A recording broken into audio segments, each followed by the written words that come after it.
Hi Vinod, this is PK Ghoshal, the motivational speaker cum chemistry teacher. तो बड़े दिन से एक बात आ रही थी, रिक्वेस्ट, तो आज उसी के ऊपर वीडियो बनाएंगे। वीडियो थोड़ा इंटरेस्टिंग बनने वाला है। What to do when the exam is near and I have studied nothing.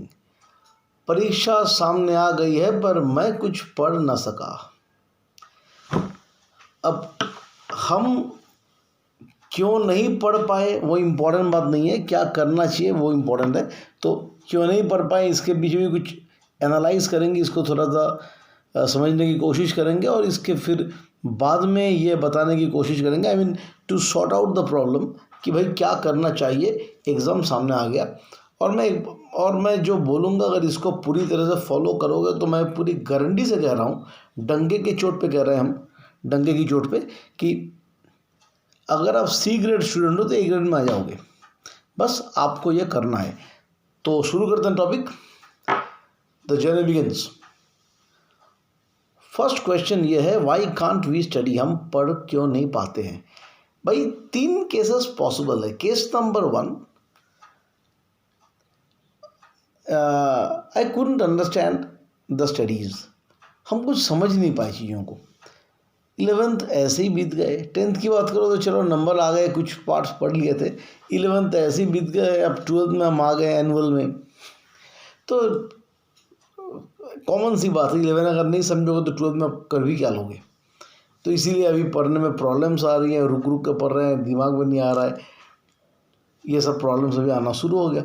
दूसरा केस क्या हो सकता है? केस नंबर 2, टाइम था, पढ़ने का दिल भी नहीं था, पर न जाने क्या हो गया मेरे साथ कि हम फिर भी पढ़ ना सकें। इसका सबसे बड़ा प्रॉब्लम क्या है? आपका फोकस जो था वो हिल डुल गया था। पढ़ते समय आपका फोकस जो था वो हिल डुल गया। मैंने 25 काम एक साथ है, सब काम पे आप दिमाग लगा रहे हो, ये सब कुछ किए होंगे आपने। और तीसरा यह है कि समय था, पर्याप्त समय था, हम पढ़े नहीं है। I didn't study at all। तो ये भी केस है भाई, टाइम था, आपने पार्टी खाना पीना, बॉयफ्रेंड गर्लफ्रेंड क्रश वश ये सब में लग गए। फेसबुक व्हाट्सएप तो कॉमन सा ज़रिया है जिसमें हम लोग पूरा वक्त को ऐसे ही ज़ाहिर करते रहते हैं। तो ये सब तो 3 ये कारण हो सकता है। और तीनों कारण का अगर हम जिस्ट करके देखें तो सबसे बड़ा प्रॉब्लम जो है, आपके दिमाग से क्वेरी नाम की चीज़ जो निकल जाती है, यानी कि जिज्ञासा नहीं होती पढ़ाई में।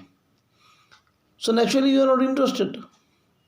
भाई जिज्ञासा अगर नहीं होगा, क्वेश्चनर्स दिमाग में नहीं बनेंगे तो हम इंटरेस्ट लेंगे नहीं फिर, और इंटरेस्ट नहीं लेंगे तो फिर हो गया, जो होना था वही हो गया, है ना। जिस बात का डर था वही हुआ। तो अब बात यह आती है कि हाउ टू पास और simply how to score good marks in the exam despite of not studying at all. पहले बोल दे रहे हैं, मैं कोई मैंने मैजिक नहीं बोल रहा हूँ, it is not equal to MC² कि फटाक से हो जाएगा। हालांकि इक्वल टू MC² करने में भी आइंस्टाइन साहब को 16 साल देना पड़ा था। तो जो भी है, कुछ स्टेप्स बताने की कोशिश कर रहे हैं, फॉलो करो तो हो जाएगा। पहला जो करना होगा हमको, सबसे पहला एस्पेक्ट जो है, यू शुड थिंक पॉजिटिव, कि हाँ एग्ज़ाम देने जाएंगे, बढ़िया से लिखेंगे, पूरे कॉन्फिडेंस के साथ जम के लिखेंगे, and I will just come back as a winner. मैं जीत के आऊँगा, चाहूँगा, लिखूँगा, जीत तो हमारी होगी, यानी कि बढ़िया से हम परफॉर्म करके आएंगे। ये भरोसा, ये विश्वास आप में होना चाहिए पॉजिटिव। अगर ये विश्वास आप में नहीं है तो फिर कुछ नहीं हो सकता, पहली बात। इसके बाद मैं और एक बात बोलूँगा, जो कई लोग करते रहे, मेरा क्या होगा, सब कुछ चला गया। भाई जो बीत गया सो बीत गया। अब ऐसा करते हैं, don't cry over the spilt milk. जो समय चला गया वो चला गया। अभी हमको प्रेजेंट टाइम जो उसको एनालाइज करना है, उसको जुडिशियली यूज़ करना है और पूरी तरह से स्मार्टली उसको यूज़ करना है, क्योंकि यही एक रास्ता हमारे पास बचे हैं। उसके लिए बहुत कुछ करना पड़ेगा। अब टाइम को एनालाइज करके उसको यूज़ करने की, अगर टाइम जुडिशियसली यूज़ करेंगे, मतलब मेरे पास समय कम है, चीज़ कुछ ज़्यादा ही है। तो कॉमन सेंस, आपको हार्ड वर्क भी करना है और स्मार्ट वर्क भी करना है। भाई ज़्यादा कुछ नहीं, टेंशन लेने की बात नहीं है। खुद के लिए थोड़ा सा काम करेंगे हम, खुद पे काम करेंगे और बढ़िया समझ के खुद पे काम करेंगे। देखो बाबू, ना मैं जजमेंटल हूँ, ना ही मैं आपको ब्लेम कर रहा हूँ। मैं आपका प्रॉब्लम समझता हूँ, आपके दिल की बात मैं समझता हूँ, और यूँ मान लो कि मैं दिल से ही बात कर रहा हूँ आपसे। ना ही मैं यहाँ पे एनालिटिकल हूँ, मैं बस प्रॉब्लम को सॉर्ट आउट करने की कोशिश कर रहा हूँ। तो थोड़ी सी मेहनत, थोड़ा सा खुद के लिए त्याग लेने का सेक्रीफाइस, भाई एकदम खुद को थोड़ा सा डीजेनरेट रख के, सबसे अलूफ रख के काम करना, थोड़ा सा डेडिकेशन और खुद के प्रति थोड़ा सा सिंसियरिटी रखो भाई, तभी आके बन पाएगा। अब ये करोगे तो पता चलेगा कि हम कहाँ पे हैं, मतलब कहाँ फंसे हुए हैं और किस तरह से हम जाएंगे। फिर भी अगर पता नहीं चलते हैं तो फिर आपको एक बढ़िया सा कोच ढूंढना पड़ेगा। मतलब एक वो टीचर, वो एक्सपीरियंस टीचर जो आप जैसे कंडीशन के बच्चों को कई बार हैंडल कर चुके हैं, तो वो फिर मतलब इतना सा शॉर्ट पीरियड में फिर आपको एडवाइस करेंगे कि ये करो, वो करो, ऐसा करो, वैसा करो, फिर आप उसको ब्लाइंडली फॉलो करो, बन जाएगा। और एक बात हम बताएंगे इस बात में, जो कि सबसे इम्पोर्टेंट है। हर एक सब्जेक्ट में अगर आप देखोगे, मतलब जो भी सब्जेक्ट का बोर्ड एग्ज़ाम होता है, चाहे यूनिवर्सिटी एग्ज़ाम क्यों ना हो, इसकी खासियत तो ये है कि आपके जो सिलेबस है वहाँ पे कुछ हॉट पॉइंट्स होते हैं, कुछ हॉट स्पॉट होते हैं। अब ये हॉट पॉइंट, हॉट स्पॉट क्या है? ये वो टॉपिक है, इसको चुपचाप हम तैयार करेंगे और एग्ज़ाम में आराम से पास हो जाएंगे। ऐसे टॉपिक्स होते हैं। अगर एग्जाम्पल दे रहे हैं, अगर मैं क्लास 12 का इस वक्त की अगर बात करें जो चल रहा है सिलेबस में, एग्जाम्पल दे रहा हूँ कि छोटा सा, आपका बायोकेमिस्ट्री वाला चैप्टर जो है ये एक हॉटस्पॉट में आता है। अभी तो पॉलीमर वगैरह हटा दिया था, वो तो रहता था, वो भी हॉटस्पॉट में आता था। तो जो भी है, तो हॉटस्पॉट यानी कि हॉट पॉइंट जो है, ये बिल्कुल चैप्टर में टिपिकल कुछ टॉपिक्स अब देखोगे बार बार पूछ रहे हैं आपसे, कुछ ऐसा करके पूछेगा या वैसा करके पूछेगा, मगर पूछ रहा है। तो ये सब बन गया आपको हॉटस्पॉट्स। तो इसको तैयार करना है। और फिर भी हम बोलेंगे हॉटस्पॉट अगर कभी कभार क्या होता है कि हम खुद चुन नहीं पाते। If you cannot choose the hotspot, then the only way which you have in your hand is just to consult with a teacher who is very much experienced and very much veteran to get you past in that very small time. आपको यह काम करना पड़ेगा। तीसरी बात इस मुद्दे में अगर हम बात करें, वह है time management and time deployments. इससे इम्पॉर्टेंट कुछ बात हो ही नहीं सकती। इस बात को अगर आपने समझ लिए तो आपके लिए हार्ड वर्क, स्मार्ट वर्क दोनों मैंने एक साथ कॉन्सिक्वेंटली आप कर पाओगे और निकाल भी लोगे पूरा गेम आपका बन जाएगा फिर। यस, ये तो क्रिकेट जैसे ही हो गया ना भाई, कम बॉल और ज़्यादा रन करना है, मैच जीतना है।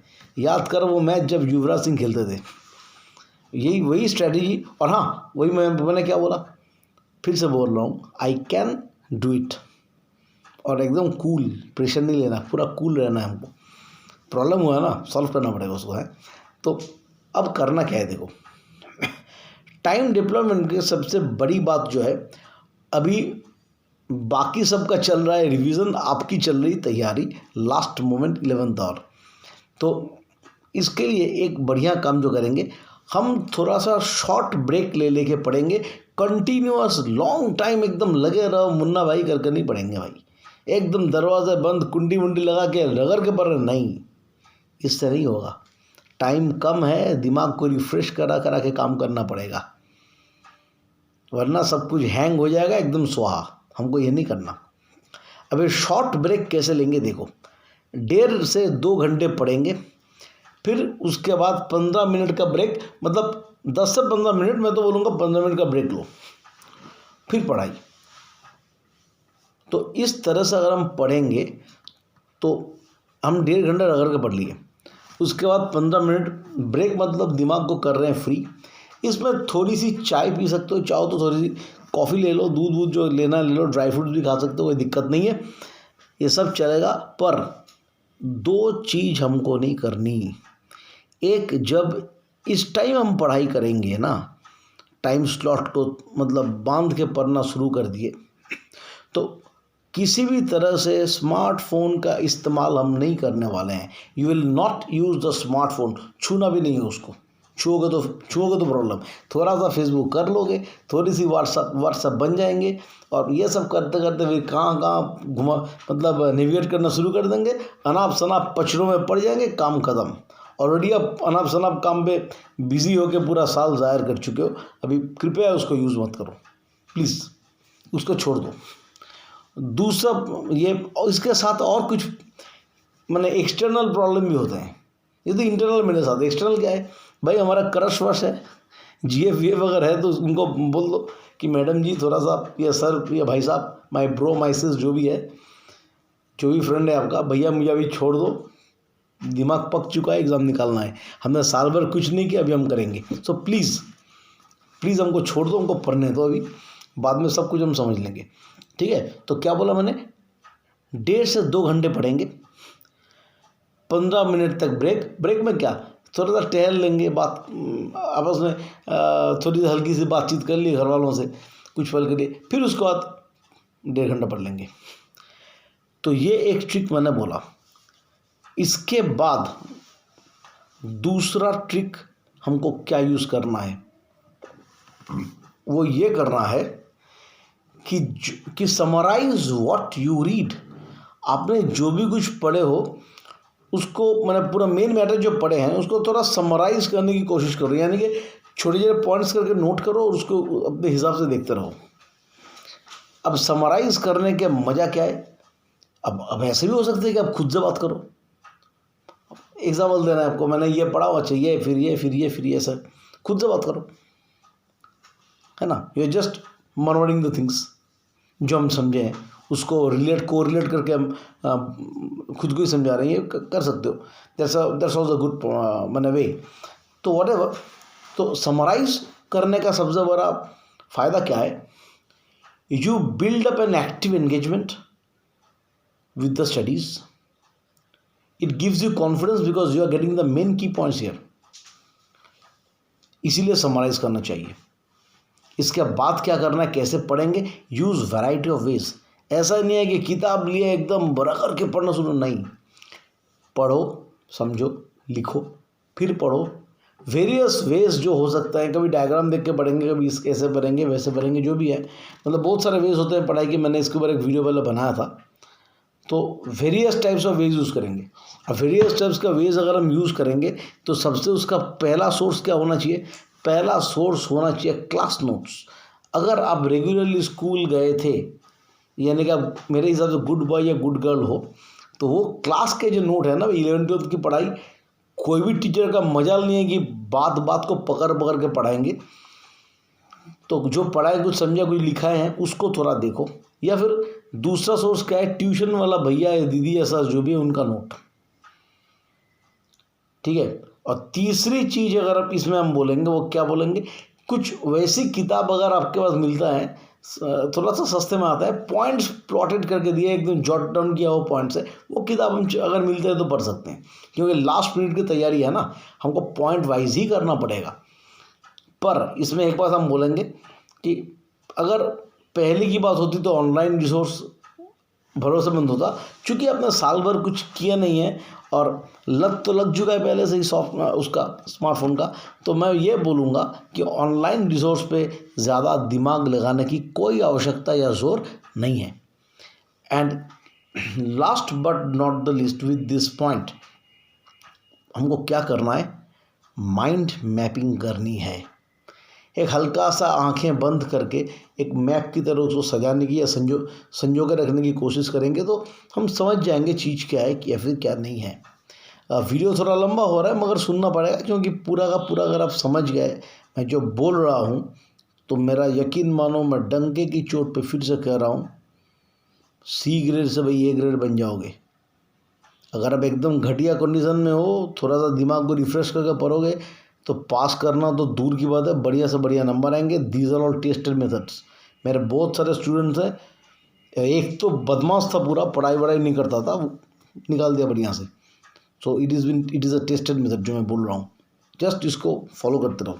अच्छा, अब इसके बाद ये जो मैंने अभी आपको बोला, समराइज़ करने के लिए बोला, शॉर्ट ब्रेक लेकर पढ़ने के लिए बोला, ये सबको कुछ भाई कुछ तो पढ़े हैं ना, उसके अप्लाई करना पड़ेगा। करके देखना पड़ेगा ना कि कहाँ तक क्या हुआ है। इसका सबसे बढ़िया रास्ता क्या है, जब ये सब अपने तैयारी कर लिए, अब लगाओ दोस्त को या किसी को फ़ोन, तेरा ये वाला हुआ नहीं हुआ, मेरा ये वाला बढ़िया हुआ है, या फिर मैं बता रहा हूँ तो सुन तो ज़रा। तो बातचीत करके करके दोस्त अगर बोला नहीं समझ रहे हो तो उसको समझाओ, नहीं समझाया कोई समझाओ, और जो आप पढ़ के इतना कुछ करके नहीं समझ पा रहे हो, शॉर्ट टाइम में नहीं भी समझोगे, उससे पूछो, हो सकता है कि वो भी एक रिसोर्स बन जाए समझाने के लिए, उससे समझ लो। तो ये discussion, but make it a point कि डिस्कशन जो है वो ज़्यादा से ज़्यादा 10-15 मिनट से आगे नहीं, क्योंकि फ़ोन हम यूज़ नहीं करेंगे ज़्यादा। इसके बाद हमने इतना कुछ जो पढ़े हैं समझने की कोशिश की, इसके लिए क्या करेंगे, थोड़ा सा प्रॉब्लम्स लेकर प्रैक्टिस कर लो, हल्का फुल्का प्रॉब्लम प्रैक्टिस कर लो, ठीक है। अच्छा, इसके बाद इतने कुछ करने के बाद अगर आउटपुट को हमको बढ़िया रखना है तो क्या करेंगे, फिर एक बढ़िया से सिस्टम बनानी पड़ेगी जहाँ पर मल्टीपल सब्जेक्ट पढ़ेंगे। मल्टीपल सब्जेक्ट पढ़ने का मतलब यह नहीं है कि आज मैं बैठ गया केमिस्ट्री लेके तो पूरे दिन केमिस्ट्री पढ़ेंगे, कल को बैठेंगे फिज़िक्स लेके तो पूरा फिज़िक्स ही पढ़ेंगे, नहीं। मल्टीपल सब्जेक्ट पढ़ने का मतलब अभी मान लो 1.5 घंटा जो है सुबह को केमिस्ट्री का फलाना चैप्टर पढ़ेंगे। अगर मैंने पहले पढ़ा था तो मुझे पता है फलाने चैप्टर के फलाने फलाने टॉपिक्स में मेरा प्रॉब्लम्स है, उसमें वर्कअप करना है। फिर 15-20 मिनट का ब्रेक, उसके बाद पढ़ लेंगे इंग्लिश या कुछ और सब्जेक्ट, उसके बाद फिर कुछ और सब्जेक्ट ऐसे पढ़ेंगे। इसमें क्या होगा, हर एक सब्जेक्ट मेरा टाइम के साथ साथ तैयारी भी होंगी, दिमाग एक्टिव रहेगा और एकदम शांत चित्त में मेरी सारी की सारी चीज़ें बनेंगी। अब ये मल्टीपल सब्जेक्ट पढ़ने के लिए आपको एक टारगेटेड रूटीन तो बनाना पड़ेगा, एक माइंड मैप बनाना पड़ेगा। और मैं और एक बात बोलूँगा, रात को जब आप सो रहे हो ना भाई, पढ़ाई वढ़ाई करके, एक थिंग्स टू डू बना के एक लिस्ट बनाओ, थिंग्स टू डू। अगले दिन मेरा जो रूटीन है वो तो मैं पहले बना चुका हूँ कि इस टाइम से इस टाइम ये, उस टाइम से उस टाइम वो सब्जेक्ट पढ़ेंगे। उसमें भी एक थिंग्स टू डू, यानी कि इस टॉपिक का ये टॉपिक हम पूरा ख़त्म करेंगे, कुछ भी हो जाए। तो इसमें क्या होगा, मैंने खुद को एक टारगेट सेट करके दिया और कम टाइम में करने की पूरी कोशिश में हूँ, और किसी और के साथ फालतू की बातों, फालतू की पछड़ों में भी हम नहीं है ना। और रूटीन स्टडी हो रही है और पीरियोडिक वे में हो रहा है। मान लो कि आज हम पहला मतलब सुबह का टाइम में मैं थोड़ा सा केमिस्ट्री पढ़ लिया, कल रिवीजन करने का दिल हो गया तो चलो दोपहर को या शाम को, जब दिमाग को हल्का सा मतलब टायर्ड हो जाते हैं तो तब करेंगे, ऐसा कुछ कर लेंगे। पर ये स्टडी करते समय आपको एक बात ध्यान में रखना है, वो क्या है कि कोई क्रैमिंग व्रैमिंग नहीं करेंगे। There should not be any cramming, don't go for cramming, otherwise you will have to pay the price. फिर पूरा काम जो है एकदम पूरा पानी आ जाएगा उसमें, ठीक है। अब रूटीन स्टडी में एक स्लॉट तो ऐसा रखना पड़ेगा जहाँ पर हम मैराथन स्टाइल में पढ़ेंगे, पूरा मैराथन में जाएंगे, रिवीजन करेंगे और कुछ पल के लिए डाउट क्लियरिंग करेंगे। डाउट क्लियरिंग खुद से कई बार हो सकता है कि नहीं होगा, तो अगर आपके पास कोई वैसे एक्सपर्ट, कोई गाइड या टीचर है तो उनके ज़रिए हम ये काम कर सकते हैं। बट आपका रूटीन में एक ना एक सब्जेक्ट का रिवीजन का टाइम होना चाहिए। And last but not the least, if you are studying at the last moment, वही जो साल भर नहीं पढ़े हैं, एग्ज़ाम्स के 15 दिन पहले पढ़ना शुरू किए हो, और अगर आपको सच में ही C ग्रेड से A ग्रेड में आना पड़ेगा तो थोड़ा सा बाबू डाइट में ध्यान दो, और थोड़ा सा नींद में उठना, नींद में जाने का भी एक ध्यान दो। मैं ये कहना चाहता हूँ कि रात को 10 साढ़े 10 तक सो जाओ and get up in the morning in the wee hours, जिसको हम ब्रह्म मुहूर्त बोलते हैं ना हिंदी में, ब्रह्म मुहूर्त, वी आवर जो बोलते हैं, उस वी आवर में आप जागने की पूरी कोशिश करो। पूरा दिमाग खाली रहता है, you are very much energized. दिन की शुरुआत पहले से कर रहे हो, मतलब क्या है, you are just at an age. तकलीफ़ें तो होंगी, आदत नहीं है, पर आदत बन जाएगी। अगर मेरी बात करोगे तो भाई मैं डेली 3:15 से 3:45 तक मैं डेली जाग जाता हूँ। ये आदत मेरी करीबन 7 साल की उम्र से चल रही है। Since I am following this since I was 7 years old। तो if I can, you can also do it. तो और एक काम करेंगे, थोड़ा सा जंक फूड कम खाओ, घरेलू खाना खाओ, और डाइट के ऊपर भी अगर हम बातचीत करेंगे तो बैलेंस डाइट लेने की कोशिश करो। और हो सके प्रेशर से मुक्त रहने के लिए और दिमाग को थोड़ा सा ठीक रखने के लिए थोड़ा वॉलनट खा लो, एक अखरोट चल जाएगा, एक अखरोट एक बादाम खा लेना, ये तो हम कर सकते हैं। और क्योंकि वॉलनट हम जानते हैं कि दिमाग को थोड़ा एकदम रिफ्रेश रखता है ये, ठीक है। और ये काम जब घर में करेंगे ना, 1.5-2 घंटे पढ़ रहे हैं, बीच बीच में हो सकता है कि थोड़ा फैटिक लगा रहे, दिमाग ले नहीं रहा है, पानी पियो। मैंने पहले ही बोला था पानी का असर क्या है ना, तो वो करो। तो 5 स्टेप्स हम जो ले सकते हैं उसको एक बार जिस्ट करते हैं। फर्स्ट क्या है, टेक शॉर्ट ब्रेक। सेकेंड क्या है, समराइज व्हाट यू रीड। तीसरी बात क्या है, स्टडी इन अ मल्टीपल वे, यानी कि कई सब्जेक्ट एक साथ एक दिन में पढ़ने की कोशिश करेंगे, बट विद अ प्लानिंग, ऐसा नहीं है कि कुछ भी हो जाएगा। फोर्थ क्या बोलेंगे, study periodically instead of cramming. And last but not the least, variety of ways of studying in variety of methodology. और उससे पहली बात जो हम फिर बोलेंगे, think positive. Yes I can do it, हमसे बनेगा। अब बनेगा क्या, हम कर लेंगे। तो अगर एग्ज़ाम्स के पहले आपके पास 1 हफ्ता भी टाइम बचे हैं तो आप फेल करने की कगार में अगर हो तो पास हो जाओगे, C ग्रेड से B ग्रेड तक आ जाओगे। और अगर आपके हाथ में 15 से 20 दिन मिल गए तो C से A ग्रेड तक आपका प्रमोट हो सकता है, प्रमोशन तो हो जाएगा C से A ग्रेड तक, मेरी गारंटी आपके इस मोटिवेशनल कोच के है। And last but not the least, अभी आप बोलोगे भाई बोर्ड एग्ज़ाम चल रहा है सर, ये सब तो खेल नहीं चलेगा, अभी एग्ज़ाम एक दिन में 2-3 दिन छुट्टी के बाद एक एग्ज़ाम है, तो भाई ये जो मैटर है फिर उसको बना लो एक एग्ज़ाम के लिए, मना कौन कर रहा है। Follow this for the paper and you get it. तो आशा रखता हूँ कि मेरे वीडियो हर किसी के काम आए होंगे। थोड़ा लंबा हो गया मैं जानता हूँ, but this will help you out. Just see it once and apply this in your exam. I wish all the best for your board exams. और फिर से कहता हूँ, टेंशन लेके फ़ायदा नहीं है, don't cry over the spilled milk and think positively. So तब तक के तो आज मैं विदा लेता हूँ, अगले दिन आएंगे with next video regarding chemistry. Resonance को थोड़ा सा डिस्कस कर लेंगे, अभी इंपॉर्टेंट टॉपिक है वो। तब तक के लिए गुड नाइट।